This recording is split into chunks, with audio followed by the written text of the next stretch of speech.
Imagine today in this presentation, you'll be understanding how to grow in your workplace in spite of the existing office politics. Yes, office politics exists in each and every workplace, in each and every organization. But is it good to avoid office politics?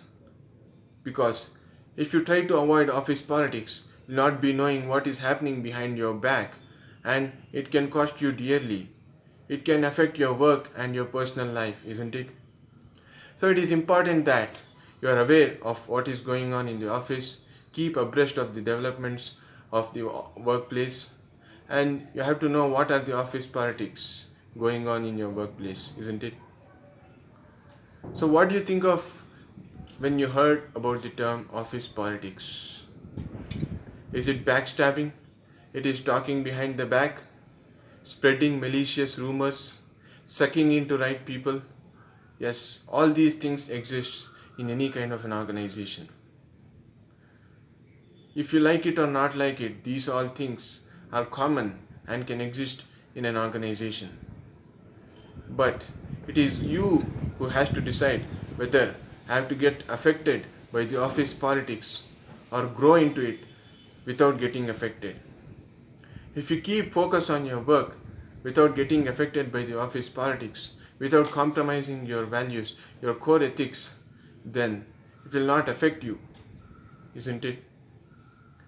It is important that you practice good politics, which helps you and your team to develop interests of the larger good of the organization. But you should be also aware of the bad office politics that is going on in the organization. Because if you're not aware of it, it may cost you dearly and can cause untold suffering to you in your personal life and also in your workplace. So why does office politics exist in the workplace? First thing is that people bring in their emotions, their needs, their ambitions, their insecurities in the professional lives, which is not at all needed in the workplace. Second is that differences in personalities and opinions in achieving the larger good of the organization or the organizational goals, which may cause it difficulty in managing them. Third thing is that want of power by the people in the higher level to suppress the people in the lower level. Fourth thing is that influencing people's choices for their personal needs.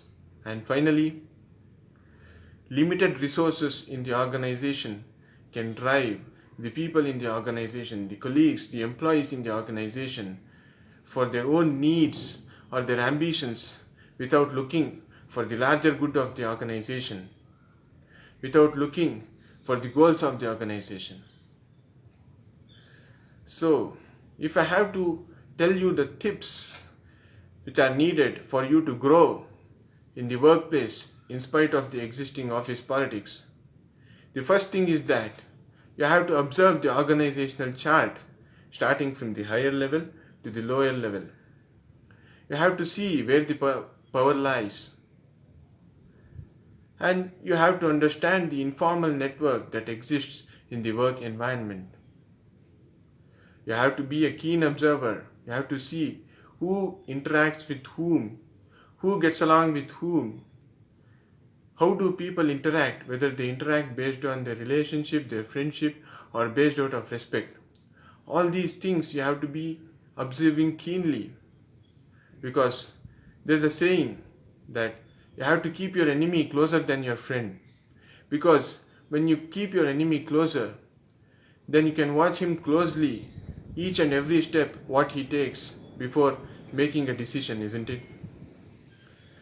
Also, you have to build connections and build good rapport with the people so that it doesn't affect your workplace, it doesn't affect your personal life.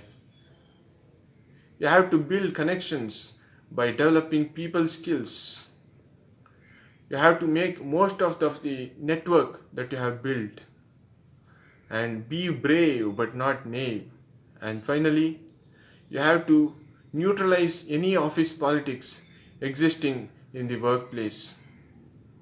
So these all tips, hope it can help you in growing in your workplace in spite of the existing office politics.